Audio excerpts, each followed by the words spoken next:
Hi, this is Islamic Dad here. If you enjoy this channel, please subscribe. It does help me out a lot. I'm going to do a video on an aspect of covert narcissism that I may have touched on previously, but not really given focus to. And it is specific to covert narcissists. I'm sure there's a specific psychological term, or I would guess that there is, but basically it is the paranoia combined with the envy and jealousy that is very specific to the experience of the covert narcissist. Now, my ex-girlfriend, the covert narcissist, as I may have again mentioned in passing, was always complaining, and it was a very specific type of complaining. It was a type of thing where if we were, say, going to a concert and we were seeing a band and we were seeing a female vocalist, my girlfriend at the time would complain and say, that should be me. That's so unfair.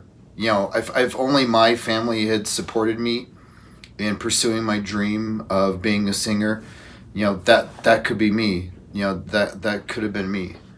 And same thing, like going to maybe like an Ivy League school. It was always, that should have been me. I should have been the one that went to, Swarthmore or Villanova or, Haverford or something.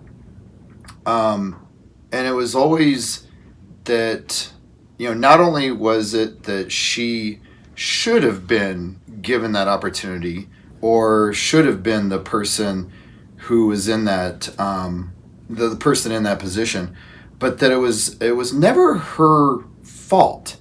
It was always just, typically her family or other circumstances or something like that.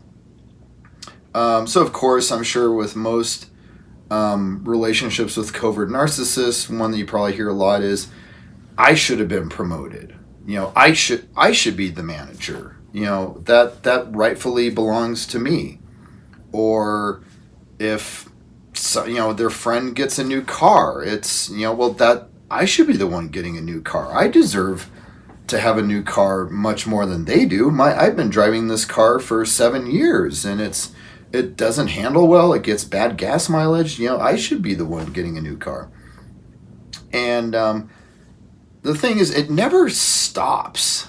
And it was one of those things where it was so strange at the time being in the relationship with her, hearing this, that I couldn't even identify it as a red flag.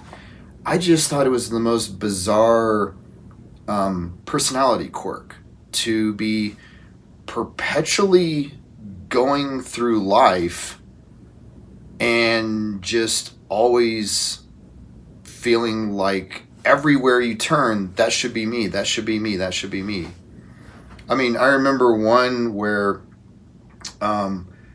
she had kind of spiraled and fallen kind of into like a bad depression. And what it was this like self-talk of, I should be a millionaire by now. I'm 40 years old, but I'm not a millionaire. I shouldn't be living in this apartment, or I shouldn't be living in this townhome. I should be living in a huge 4,000 square foot house. I should be living in a luxury loft downtown. Why am I living here when that's what I should be doing? I should have an exciting job that pays $250,000 a year. I should be the one, going off to Europe to go to this conference. And it just never ended. And like I said, it was always so just kind of fractured all over the place. I mean, if she had been specific to, I should have been promoted, Okay, yeah, some people, they fixate on their job. Okay. Or, oh, my lifelong dream was to be a singer in a band. And so that, every time I go to a concert and there's a female lead, oh, that should be me. Okay, yeah, if that's your always been your dream since childhood, yeah. But here's the thing. It wasn't like it was specific. It was just everything. I mean, and that's the thing where it was so bizarre to be in a relationship with someone where just every day it would be something new, where any good news that someone else received with, like, say, a promotion or a trip to Europe, or their band got on a festival or something like that, she would just twist herself up in knots and just kind of like fall into this like mini depression for the next 12 hours where she would just be like, that should be me. I should be playing at that festival. I should be at the conference in Greece. And yeah, it was just bizarre. And so that's the thing. It's like, obviously there's like that envy, jealousy part of it, which is definitely part of it.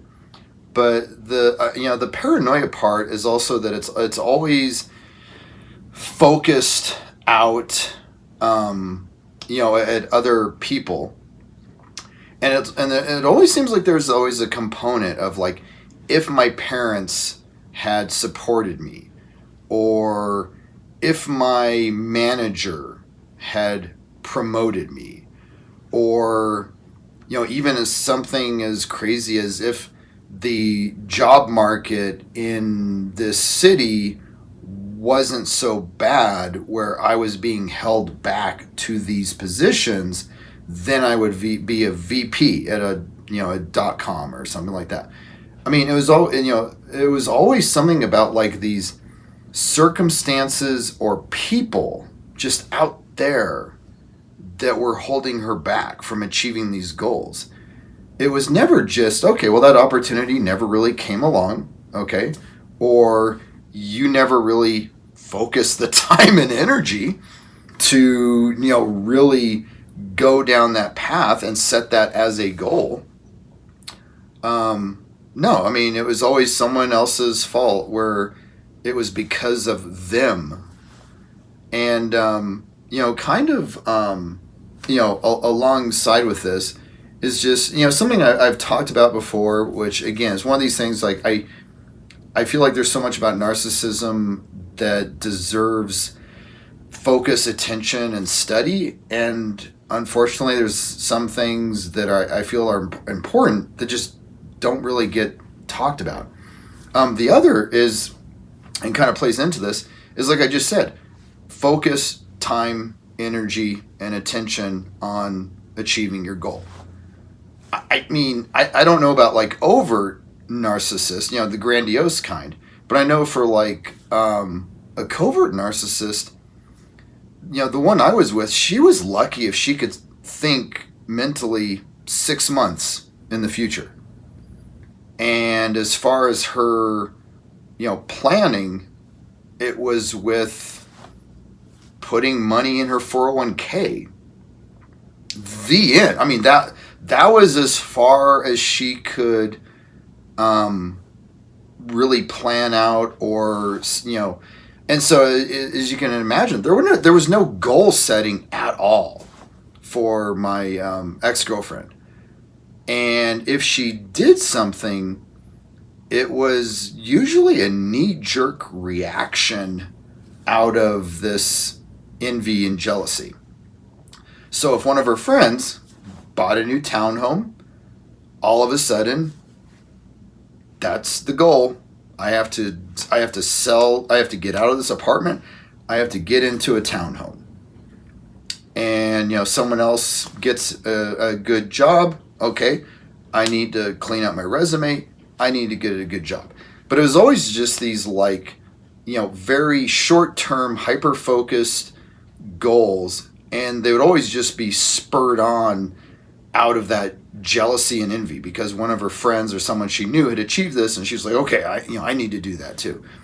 But as far as like, I would ask her, okay, where do you want to be in 5 years? And she would just be blank. Where do you want, what did you want, or what do you want your life to look like in 10 years, in 20 years? I mean, her jaw would just hit the floor and she'd just start drooling. I mean, her eyes would just glaze over. Nothing. She could not even comprehend the future, I mean, apparently at all, let alone set goals to strive for.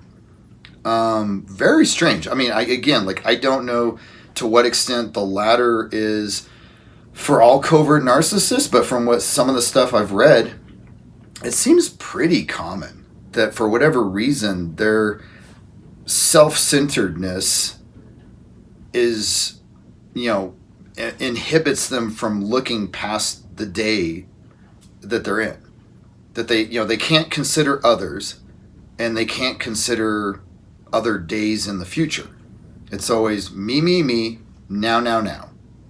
And so that really, causes them to do some of the things that other people would find rather impulsive and self-defeating and self-sabotaging. Again, in my experience, one thing that narcissists, especially covert narcissists, are known for is a complete inability to consider consequences for their actions. And of course, when the bad stuff happens, it's always someone else's fault. So I guess if it's worked so far, just keep on doing it. So hopefully this video's been helpful.